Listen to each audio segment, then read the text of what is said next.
flash fic with Abraham Lincoln. Louisiana Purchase, that's a name. You need to really get off my balls, okay? I'm gonna kick your ass. Also, why was Michelangelo so stinky? Ew.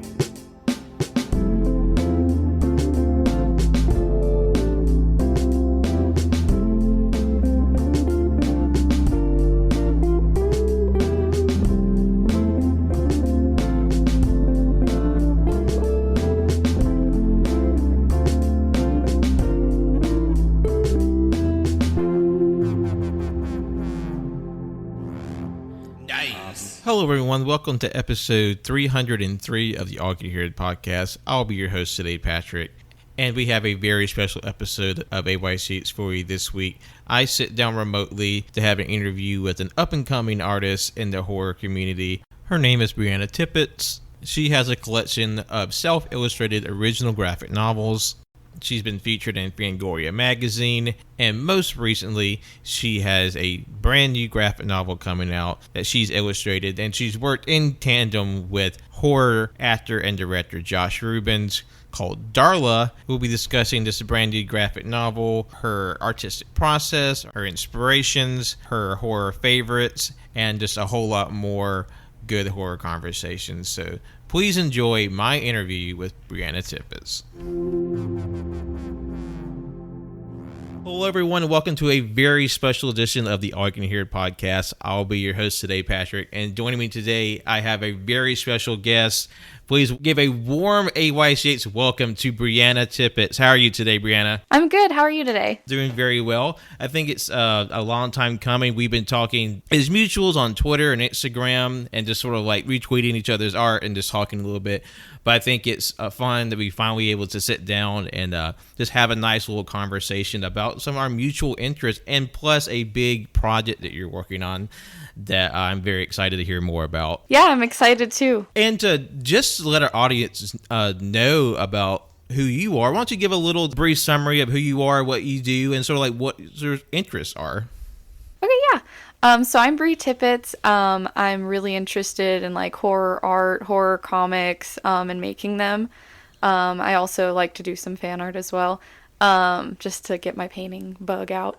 I'm from Las Vegas, Nevada. I lived in Alabama for a while, and that's where I met Patrick. And now I'm back in Nevada. But yeah, I like to make comics. I hope to do it full time at some point. But yeah, that's kind of what I do.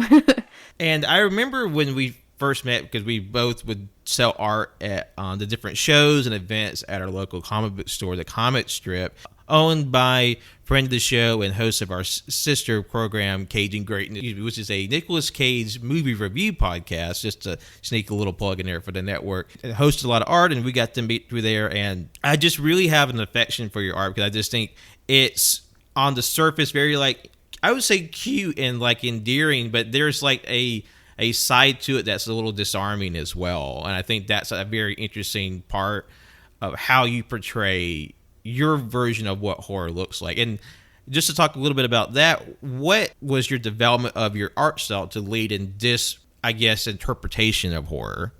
I mean, a whole lot of things, I guess, which thank you, by the way, for the compliment on the art, and I love your art as well. Thank you. But a lot of things, for like the way I do the inking, probably Mike Mignola, I like the heavy darks and shadows and stuff. Mm-hmm. I guess I've been trying to think about where that like happy but creepy comes in, and I think it's just I've always had this love for Tim Burton and his work, and I like how he can make spooky stuff still really lovable. I don't know, it's something about that is just fun. The Addams Family, that kind of stuff has always made me happy. I like the darker stuff too, but for some reason my brain just doesn't go there like on its own.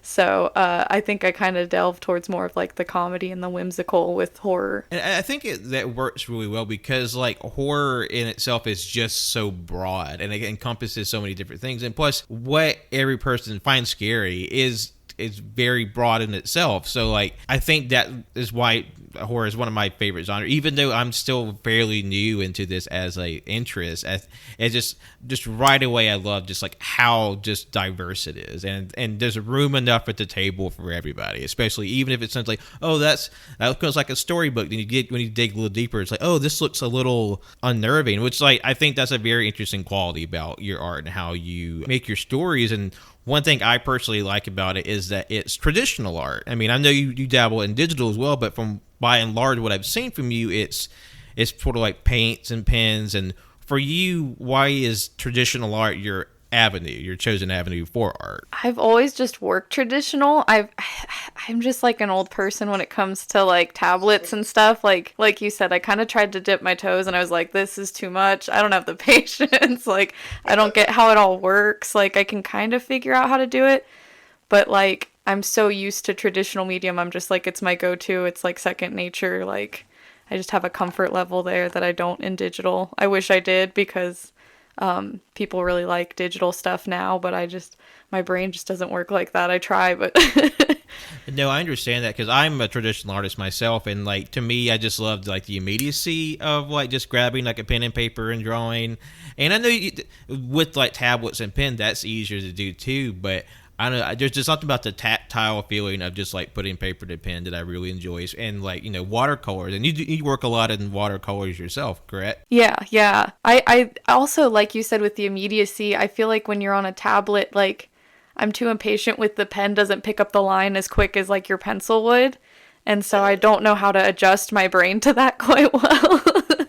But yeah. And it's sort of funny to think that there's like kids coming up now that they never learned to draw traditionally. They like a pen and paper, like they learn to draw just through tablets. And that's not bad, of course, but like for someone who's, I guess for like us, who's like always had a pencil and paper nearby, to like not immediately go to that, it feels a little weird, especially when I'm like, crap, can't find my sketchbook. I dig around to find my iPad to like draw something down real quick. It's a different sensation. It is. Yeah, it is. Yeah, that is interesting though. I didn't realize there are kids already that are just learning that way. That's trippy. I guess to get into a little bit about your current project, you have a graphic novel that you have illustrated called DARLA, and I would love to hear a little bit more about that, how you got this opportunity to, make a published comic book like this. Yeah, so it's still trippy to me, that as well.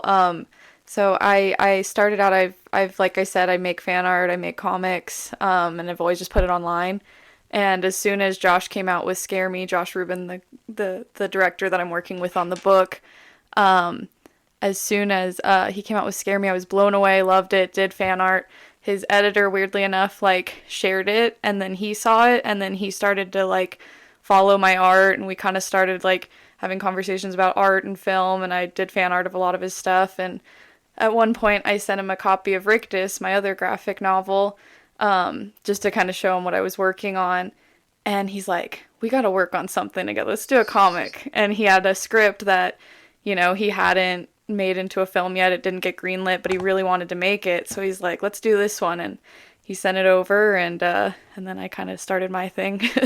I mean, that's just an incredible opportunity. And like, I'm really glad you said that you did a lot of fan art, and a point in time where people have been are trying to diminish the worth of fan art, that you essentially got this gig from just drawing something that you liked and putting it out on the internet, and that got people's attention. So that in itself is like a success story, I would say. And like, honestly, it's just a cool opportunity to work with like this up and coming like actor and director in horror. I mean, he's been around for years. I remember watching him on College Humor like 10 years ago, and now he's got like all these different movies under belt. That's an incredible opportunity. And in terms of translating his script to picture and to art, what was your process for that? I kind of treated it how I treat my comics. When I make mine, I had a professor in college who taught me how to like ink comics, and had kind of shown me what like scripts looked like, because he had done it for Bongo Comics for years. But I kind of did it how I did when I would work with my own scripts, which is, I very much write my scripts the same way as like a movie script, where you have the descriptions, how it looks. But with his, I kind of had to break it apart more. But yeah, I just tried to really focus on how would this look as a scene? How would this look as a film? And then I'd break down on the side what a page would look like that could like visually go well into like breaking apart the angles and who would be looking at who and that kind of a thing. But yeah, I started out by doing the little panels and sketching it out, and then eventually would add in what words would go in and stuff. So. Okay. Because I know that is a very different sort of like process, especially, working from your own mind is easy, exactly how you want to picture it. But then like having to not only express what the writer is trying to make, but also how you envision it, and like finding a happy medium between the two. It's like, were there like any difficulties in that, or was it a very like smooth process and sort of like translating that story? With him it was pretty nice because he's a visual person too, so it was like at the beginning he kind of gave me like a deck of images of what he wanted the characters to look like originally, kind of what the setting would look like, so I already kind of had a background of what he wanted. And then I drew in some character sketches and everything before I took it to Page and got his approval there. But he was really cool about like letting me kind of take over this world he created and kind of add my own little twist to it. And then when it got to the pages, the thing that I found tricky, since it wasn't my own writing, was I didn't want to take away too much of his dialogue. So we started out having way too much dialogue because I didn't want to take away from his writing. So it was actually kind of nice. It was cool. He was like, no, we want more art, less of the words. So it was kind of neat to like know that my words or my art could take over, which was cool. But yeah, it was definitely a learning process working with another person's writing, like you said. And plus, I know just from a little bit of experience in terms of like making comics on like a more like personal recreational basis, it's a very time consuming process. Like I remember, just little fun stories I come up with. Like I would be a whole day gone just coming up with something. So what was the timetable for you working on this? Was it a few months, few weeks? Like how long has that process been? Months. I started, I want to say June or July of last year. We kind of started like spitballing like the characters and that kind of stuff. And then I started doing my page layouts. And then, yeah, by about like July, I started really getting into making the full pages. And I want to say I finished like after, because we went through a couple of editing sessions with Josh and with the publisher, Invader Comics. So we were probably done just a few months ago, like maybe February. So yeah, it was a long process, especially when you have more people involved. It was funny. Usually when I do it on my own, it's a few months, but not quite that long. But when you have all the edits, it takes a lot longer. It's a really impressive how anything gets made, especially when there's like all these moving parts and all these people involved. But I'm very excited to read your book, and that'll be coming out in May, correct? Yes, May 31st. So crazy. And just to give a little bit into what the story is itself about, we talked about the process of making it, but if you would, please let our listeners know, what is the story of Darla about? So Darla is this kind of cranky old woman, kind of living in like the South in a town kind of based off of Derry a little bit, and like a lot of Stephen King towns was kind of the vibe Josh wanted to go for, and which I'm all down for. I love Stephen King. But she's this cranky old lady in a small town, and she's got all these issues going against her where she's, she's had a work-related accident, so she's taking all these medications, and they're making her a little funny. She kind of has a husband who doesn't really pay attention to her, an estranged daughter who there may be some backstory stuff there going on, and she's just kind of really lonely. The town has a fracking problem, so there's issues with the water too, so you don't really know quite what's wrong with her, but she kind of makes friends with this monster. I don't want to give too much away, but from there it just gets a little crazy after she starts running. I mean, that sounds like a very intriguing story, because I know there's been kind of an increase in horror protagonists that are like more aged and like, or either like dealing with like the struggles of, just getting older, or like how society sort of like push older people off to the side, and then plus this like undercurrent of general alienation, environmental fears with like fracking. I think that's all very interesting how that all ties together. Did you take any like visual inspiration, artistic inspiration during the process of this? Like what movies were kind of playing in your head when you're kind of putting this together? I mean, for one of the pages in particular, he had written in the script he wanted it to look like the opening scene in Midsummer, so I literally went back, rewatched the scene, and like made sure the panels kind of were similar angles or thought process to how that was shot. But yeah, it's funny, like you said, there's not a lot of like crazy older people movies. It's kind of becoming more of a thing. It was definitely like a political angle with this one too. There's a little bit of nod to, you know, the craziness that was going on a few years ago and honestly kind of now. But yeah, I know for him a big one that he kind of was like, this is kind of what's inspired a lot of it, was like the Dead Zone and that kind of, you know, Stephen King. So yeah, Stephen King vibes all the way through.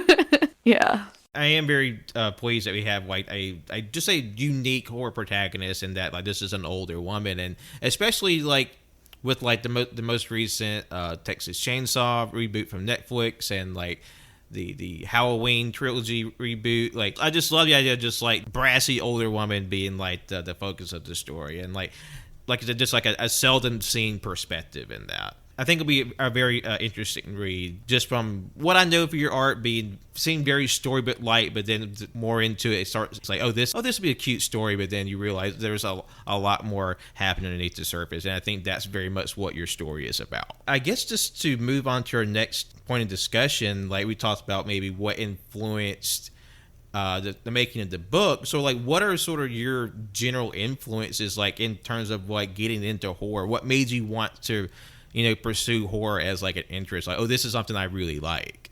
Yeah, I mean, it's funny. I talked to my parents about this, but like since I was little, I was drawn to it. It's my family's not into it. My brother's not even into it. Like I just on my own got into it.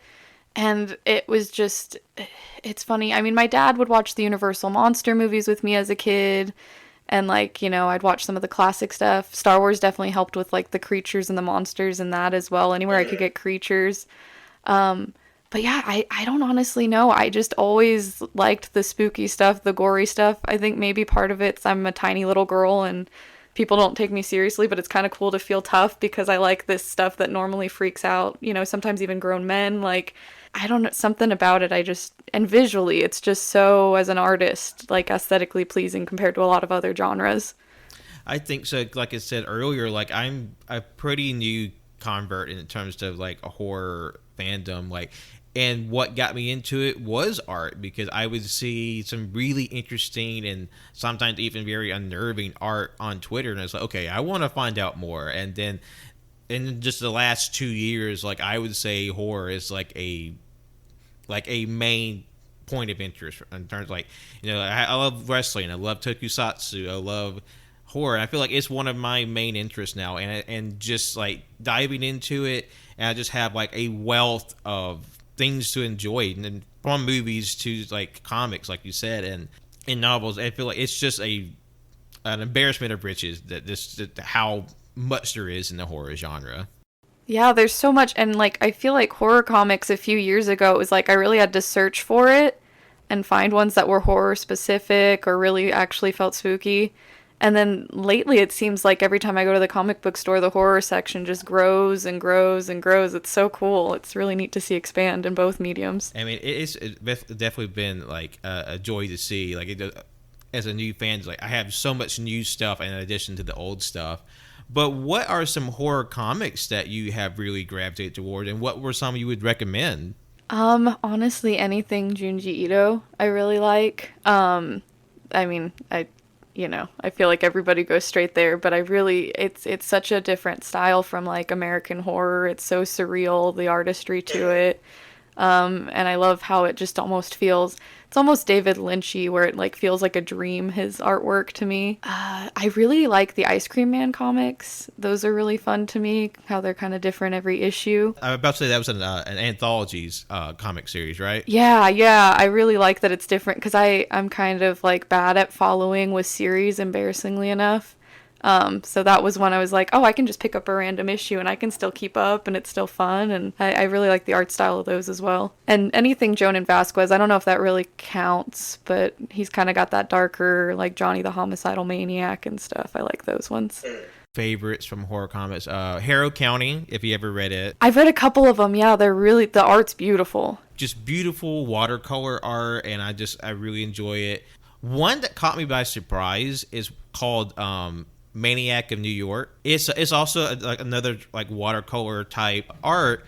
However, it takes a lot of inspiration from Jason Takes Manhattan. Essentially, there is a Jason Voorhees type character that just shows up in New York City, and he just wreaks havoc to the point where he's considered a natural disaster. That's awesome. Have essentially Jason's shelter. There's little corner people can dive off to if he just shows up one day down and starts carving a bloody path. And it's about this one detective who's trying to figure out where he comes from and how can he just appear and disappear, and why is no one been able to stop him, because literally the reason why he was designated as a natural disaster is because no matter what sort of armaments they use against him, he can't die. He just won't stop. And basically, they have to wait for him to get bored and go somewhere. Basically, it's a really sort of harrowing story about this one detective as she tried to figure out this case. And that was the first trade in. I think there's a second series going on right now. That's one of my favorites. Picked it up on a whim, really loved it. I think that would be one to search out as well. Yeah, I'll have to check that out. I like the sound of it. There's one I picked up the other day at the comic book store, but essentially it's about this long haul trucker who is estranged from his family, and he's going to make a delivery, but he accidentally gets into a car accident with a young couple on the side of the road. But when he meets with the young woman who is driving the car, in a weird instant, they are transported to this barren wasteland, and it's surrounded with these sort of almost puppet-like flesh monsters that seem very detached from what's happening until you get right up on them, and then they seem to drift in and out of this plane of existence, and basically they have to deliver this strange human-like chunk of mineral to an unknown destination while drifting in and out of this dimensional plane. It's very interesting. I like that. Some just off the top of my head horror comics that I've really enjoyed. Nice, yeah. This episode of All You Can Hear is brought to you by Radco. Do you love t-shirts but your sense of style and humor might be a little different from everyone else? Then let us suggest Radco. Radco is a southern t-shirt company with designs that embrace gender and sexual diversity, economic and environmental activism, and have just all around just bizarre and hilarious ideas. So if you want to inject a little creativity to your wardrobe, go to rad-co.net and type in AYCH 23, that's all caps, one word, AYCH, the number 2, the number 3 at checkout for 10% off your very first order with the website. That's rad-co.net. You can find a link to the website in the description of this episode. So check that out. It'll be well worth your time. Now, back to the show.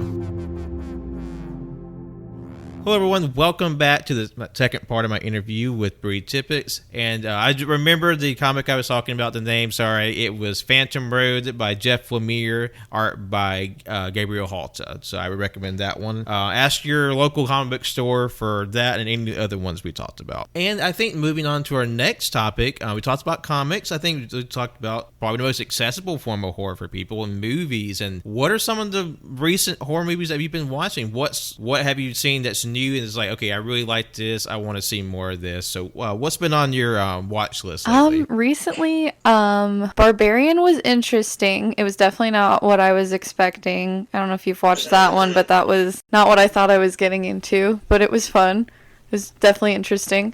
Another older woman character too. Let's think. Megan was a good one. I have to say though, as much as I love the director's work, I was expecting it to go way further with how creepy AI could be. I want to see that world go even further if that would be possible. And then Smile is another recent one that I really liked. Really different. I've heard of Smile. On the show Colt Winslow, they saw it. They seemed to really enjoy it. I went to go see Megan with basically the extended show family, and we hooted and hollered the whole way through. You would think we're the only ones in that theater having a good time, but Megan was a lot of fun. I know your mileage may vary for that just from James Wan, and we loved Malignant. So Megan was right up her Yeah, alley. Malignant was amazing. Yeah, anything James Wan does, I mean, Dead Silence is one of my favorites, and I'm glad people are starting to look back at that one because anything puppets for me is just amazing. Because I was going to touch on that just for a second. I know that's like an underrated favorite for some. I know friend of the show, Cannon, that's one of his favorite horror movies, It's actually. so good. It's so good. And the end is like such a fun twist. And again, like since I was a kid, I just always thought puppets were cool. At one point, I wanted to go to like the school that offered a puppeting degree. And like I've been way too into puppets in my life. But yeah, it's one of my favorites.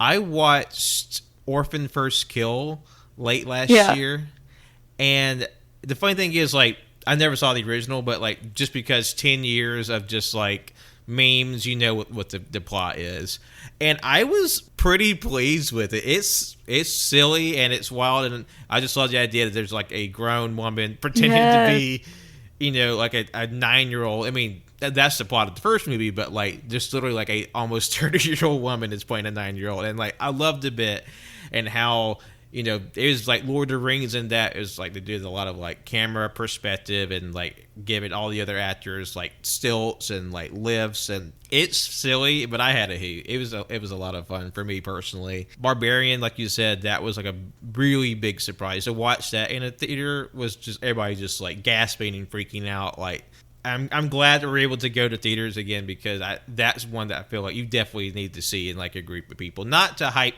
it up too much, because that can always bite you in the back. But that one was a lot of fun, and I'm really excited to see Evil Dead Rise. Like that's like the big one that's coming out that I was like, okay, I have to see this. That's what I was gonna say. Like movie theater wise, that's one that I'm like, okay, that's you have to go to the theater to like experience that. That and the I'm excited. It's like the year of demon movies, but what's that new A24 one? The Talk to Me or whatever that they just released. Yes, I've heard of it. I haven't seen the trailer, but I heard the trailer may be a little disarming, but the movie itself is supposed to be like a real clincher. It's just like it's very intense. I hope so. Those both are like, I've heard a critic say this recently, and it's how I kind of feel, but it makes you happy to be a horror fan right now, like these kind of movies coming back that are like made for like fans and for the audience, and it's such a cool time to be in horror. That and Shudder, I love all the stuff coming out of Shudder. Like Wounded Fawn and Blood Relatives were really good ones that I really liked that have come out recently. We're definitely a Shudder household. Did you watch Deadstream? I think it was on Shudder. Yes, and it did not disappoint. Upcoming horror, I'm excited to see Last Voyage of the Demeter. Yes, I know. I'm excited because I'm like, that's when my husband's not as into horror. But he's really into boats sometimes. So like, I'm like, okay, I can verge our two interests on this one, you know? It's like, you love boats, I love monster vampires. Speaking of Shudder and vampires and boats, did you see Blood Vessel by chance? I haven't. No, is that on Shudder? Yes, it's essentially these refugees of a U-boat attack are drifting out at sea, and they find like a derelict ship, and they go on board. And, surprise, there's a vampire haunting it. And it's really interesting how it plays a lot into sort of like general paranoia. Because survivors are all different nationalities and different countries. And just in World War II, everyone's very like distrustful for each other automatically. Then there's like this monster haunting the boat. And it's using like this, like essentially like psychic powers, not to give too much away, that it really like heightens people's like paranoia and plays tricks on them. So like it's definitely like a goopy monster movie. I think that will be fun if like this is like two very specific interests. Yes, yeah, that's my way of he's gotten better because we've been together since high school, and He's gotten better at watching horror, and he will watch some, but it's more the spooky realm. Like you said, at least there's like a wide variety. So I'm like, okay, you won't watch the gory stuff, but I can get you to watch the like castle and spooky and macabre kind of stuff at least. One of my favorite horrors from very recently that I watched is Noroi the Curse, Japanese found footage movie. I'm pretty sure that's on Shudder as well, and to me, that's one of my favorite found footage movie. It's really good. It's very unnerving. There was one on Netflix. I'm so sorry the name escaped me. I personally thought it was really good. It was a group watch for AYCH, and it was very unnerving. But essentially, what freaks me out about it, other than it being found footage, is that it's very much like the screen can't protect you. Like it's very much like, you know, like a thought poisoning movie. Like, oh, if you think about it, it'll get you type of thing. We covered it on the show, and I feel so silly that I can't call that name, but it was kind of panned, sadly enough, by, it seems like, the larger horror audience. But we here at AYCH and my roommates, we all loved it. That happens sometimes, and then there's sometimes that like one gets really talked up, and then you're like, I don't know if I get it. Like, I'm not trash talking. I never like trash talking movies because I know how much goes into making them. But I just couldn't get into Skinamarink. I know a lot of people got into that one on Shudder. And I just, if I can't see what's happening, I lose my attention span, and I can't be there just for the audio. I know that one was a very controversial one in that it's a very different type of movie, and it was one I was reticent. I mean, I haven't seen it yet. I have friends who really enjoyed it, some not so much. You really just have to be very careful who you recommend it to. Like, take hype with a grain of salt, because horror is such a diverse genre, and like what may be just bone chilling to somebody is just silly or boring. Yeah. So like it's just a wide diverse of interest, and I have it pulled up. The movie I was talking about was Incantation on Netflix. I think I've heard of that. I haven't watched it yet though. I'll have to add that to my list. It has AYCH stamp of approval. It reminds me of very course, but we really enjoyed it, and we're big fans of found footage over here too. Cool. Yeah, I'll have to check it out. I like found footage fans. I know people are like very split on it, but I think they're fun. Another upcoming one I'm very excited to see, Late Night with the Devil. What is that, like in theaters, or is that a Shudder one, or? No, as far as I know, that will be a theatrical release. It stars David Dastmalchian. Who's in like he's Polka Dot Man and his Count Crowley comics. He's so good.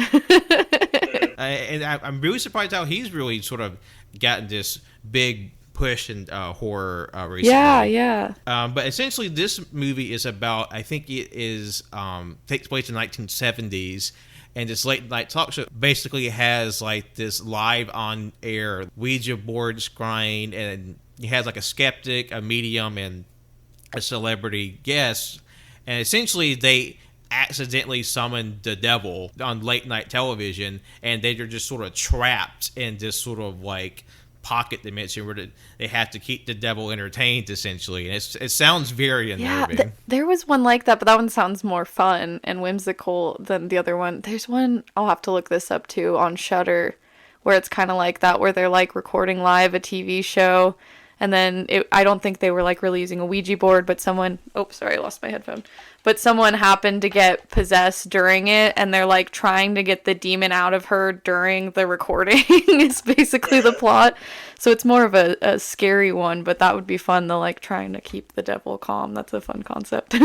Really appreciative like how just with a lot of success of horror lately that we're getting some really sort of kind of far out concepts too. Like I know it may skirt the line of horror, but like recently Beau is Afraid is getting a lot of acclaim from just being just so far in left field and like really unsettling and in ways you wouldn't expect. Yeah, I'm excited for that one too. That one's an Ari Aster one, right? Yeah, Aster. Yeah, his work's so bizarre. That's another one that's just totally dreamlike, like of this world but not of this world at the same time. Any other sort of like underrated faves you want to bring to the table? Is like, hey, not a lot of people know about this one. People should really give it a chance. Shout it out. I don't know. I mean, I plugged a bit of Shudder stuff. I'm excited for the Boulet Brothers Halfway to Halloween special. I don't know if that's a good segue into Boulet Brothers, but very much so. Which is actually one of our talking points, because we just have like a mutual love for the Boulet Brothers. And in case you don't know, the Boulet Brothers, they are basically horror-themed drag queens. They have done like circuit shows and things for years, and recently they started their own horror-themed drag competition show, which all the current season are currently streaming on Shudder. Not a sponsor, but we wish we could get that Shudder clout. I started with season 2 because it was on Netflix a few years ago, and I just ate it up. and I introduced all my roommates to it. They all love it. We had like watch parties for the newest season and Titans. So for you, how do you get introduced to it? I had gotten a Shudder subscription like you. I think I started on season 2 because I think they hadn't put up the first season till recently. And just fell in love with it. The artistry. It reminded me of like if you mixed RuPaul with Face Off, like kind of a TV show. So yeah, just the artistry and just the people. There's such heart behind their art as well. They're so fun to watch perform. And I really did like, I mean, maybe kintup's too strong of a word, but just like really just seeing like a different type of drag performance. Because, you know, people enjoy RuPaul and that's perfectly fine, but like it's very like clean cut. It's like, oh, this is very glamour. And like for them to be, you can be gorgeous, but also really like gross and monstrous, and like how they strike the balance between that is a lot of fun, and especially how just like crazy and big some of their concepts are. I also love, I mean, I love RuPaul, but I like how they differ in that they're not big on judging on the drag itself. Like they always make note, we're not talking about your drag, it's just how it fits into the challenge. And I think that's nice because a lot of people identify with their drag, so I could see how that could be really disheartening if like you lose based on your style of drag in the competition. So it's nice that they're like, no, it's just how it does with what we gave you as a theme that didn't fit. I think it's really a very inclusive, even though it's like a competition, it's very inclusive, which is cool. And because like they were one of the first televised drag shows to feature a drag king, which like, you know, is a very underrepresented aspect of drag, you know. And I think Landon Sider is like one of my favorite performers from the Dragula series, and I just love seeing him and like just like some really crazy and just like awesome concept, like his mariachi vampire and his Reanimator inspired like mad scientist, like a lot of great looks. Landon Sider is amazing. I agree with you. My favorite's Disasterina of all the seasons. I love her person.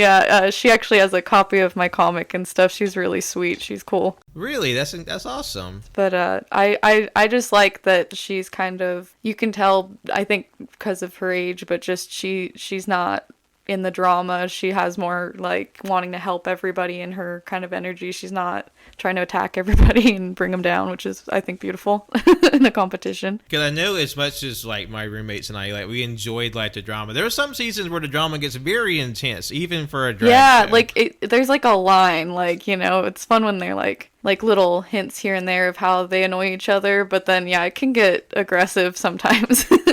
I think season 4 had probably like the most, like we were just like white knuckling an episode. You mentioned Disasterina. Like, do you have any other favorite performers from the Boulet Brothers Dragula? I really like Bitch Puddin', especially like her alien themed. That was a great one. It was amazing. Yeah. I love Sigourney Beaver, Dolly. They're all great. It's really hard to pick favorites. How about you? Bitch Pudding was a big favorite. I know with my roommate, she's just like, oh, this girl, she's so annoying. She whines all the time. But then, like, after her big, like, rock star, like, performance, that's when everybody turned their corner on Bitch. She's still one of my favorites from that season. I love Hoso Teratoma, Coco Kane, Dolly. Like, they're just, like, there's so many just, like, incredible, like, performers and artists. And just, like, how they come up with this. Like, Victoria James Black and how, like, she would build entire sets for her performances. It was almost hard to watch her on the last season though, because it's like she's almost on her own level because of her special effects and prop work. I'm like, this is almost like she's on a different competition level than they all are. Like, it's hard to watch.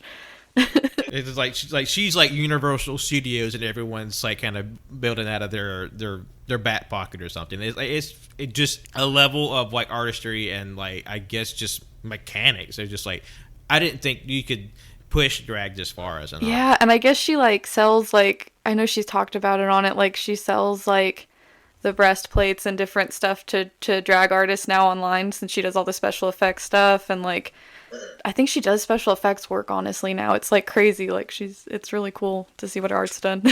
And I honestly would love, I mean, I'm sure it's probably in the work to this point. I would love for them to like make their own like horror movie, like the Boulet Brothers, like Haunted Hills or something. You know, like it's very like campy or just like straight up like, you know, gross and monstery.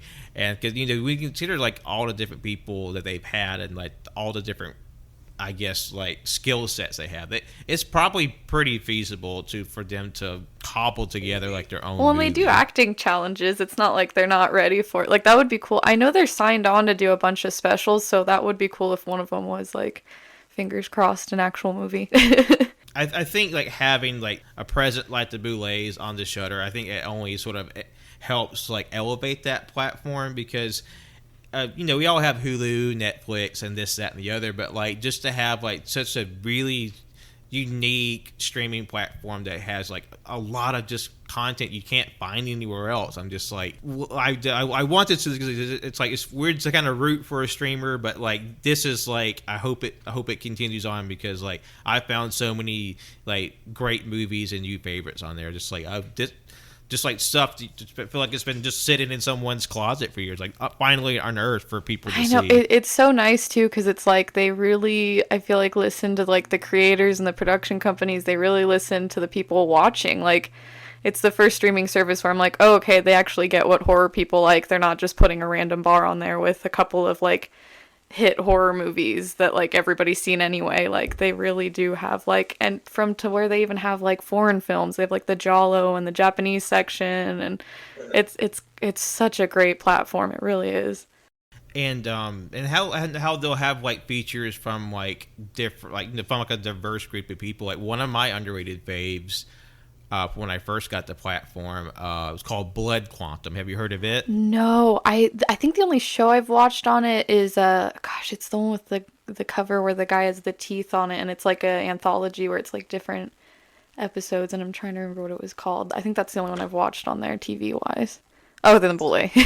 But for this one, it's a zombie apocalypse movie, but the different vein of it is it's told from an indigenous perspective. Basically, all the principal characters are living on a reservation, which it takes place in Canada, and essentially all the indigenous population, they're immune to the zombie bite. So after years of being sort of excluded, they now have to help all these other people that have sort of been disparaged against them for all these years, and sort of like this sort of like power inversal and like how they deal with that, but and sort of the danger that strides between, while they're immune to a bite, they can still be ripped apart by a horde of zombies, and like how they're able to like do as much as they can but still escape danger. Yeah. They've got I'm like spacing on so many names because it's been a while, but there was another one that was indigenous where it was a group of girls, and they were fighting these like aliens, but it was like horror because they were like taking over like the animal life form. It was almost like The Thing. It was taking over like animals and humans and like disguising itself as them. And it was this group of indigenous girls who had to like defeat them. That sounds familiar. I think that's Slashback. There you go. Yeah. Yeah. Yeah, my memories. And I feel like there's been a few more of those. Like I think a recent one they had was like Aliens versus Kids, or like, you know, these kids get attacked by, you know, extraterrestrial, but it's like it's a very like goopy, gloppy type of horror. Like I think there's like one scene where like a babysitter just Evil Dead levels of just alien slime, just like all over them. That's all like a behind the scene on Twitter. It's like that's a lot of gunk. Okay, I might have to sneak a peek at that one. Yeah, that one's on my list. That one came out like this week, didn't it? Or it's coming out. It's very recent. So I think that's a brand new one to look at. So sort of wind down a little bit. Anything you'd like to tell our listeners, you know, what they can look forward to from you, like what's your next project, where people can find you, but basically sort of let people know a little bit more about you as we get ready to sign off for today, and just like what people can expect to see. Well, DARLA again comes out May 31st. I'm really excited. It's going to be in a lot of comic book stores, but you also can ask for it in your comic book store. I know they have it up on the preview website now. Right now, I'm currently just kind of painting and doing comics on my own for a minute, just to see how this goes, and just kind of coming up with ideas maybe to do another book, but nothing solid yet. You can find me on Instagram and Twitter. Both of them are Bri Tippetts Art. You can expect lots of horror and comics, basically. Very nice. I will have link to all socials and the description of this episode. Honestly, it's been great talking to you. It's been a long time coming. I'm glad we're able to finally sit down and just like talk horror a little bit. And I would love to chat more about scary things in the future. Yeah, me too. Thank you so much for having me on. This has been so awesome. Great time. We'll get back in touch and talk more about any of the movies. We'll have review shows. We'll have games, whatever you want to come on for. We'll be happy to have you. Just a little bit of note for our listeners, in case this is your first time listening, we are AYCH. We are a variety podcast broadcasting every single week from Alabama. We are one of the longest running podcasts in our state. And we have stuff about horror, we have stuff about food, gaming, comics, movies. We discuss everything. We're, like our title says, we're all you can hear. There's a little bit of something for everybody in our vast library. Our main channel, To Caging Greatness, our Nicolas Cage movie review podcast, and AYCH Xtra, which has even more stuff from wrestling to movies to video games. All you can want to hear is under one umbrella, and we think would be well served to explore our backlog. I guess just to sign off, thank you so much for speaking with me, Brianna. I hope to talk to you again soon. We're very excited to pick up a copy of DARLA when it hits newsstands at the end of May. Thanks for having me on. I had a great time, and I definitely would love to be back, and I'm excited to hear what you guys think about DARLA. Thank you very much. To sign up to our audience, thank you all so much for listening, and you can follow us wherever podcasts are found. That's SoundCloud, iTunes, Google Play, Google Podcasts. Be sure to like, rate, and subscribe. Helps us out, keeps us visible, puts it in front of you people. And wherever you are on the socials, there we are too. Twitter, Instagram, and Letterboxd. AYCH Podcast. We have a Twitch, we have a YouTube. Same name, all you can hear. Look for us there. We have even more content coming out for you. Thank you all so much for listening. We'll be talking to you very soon.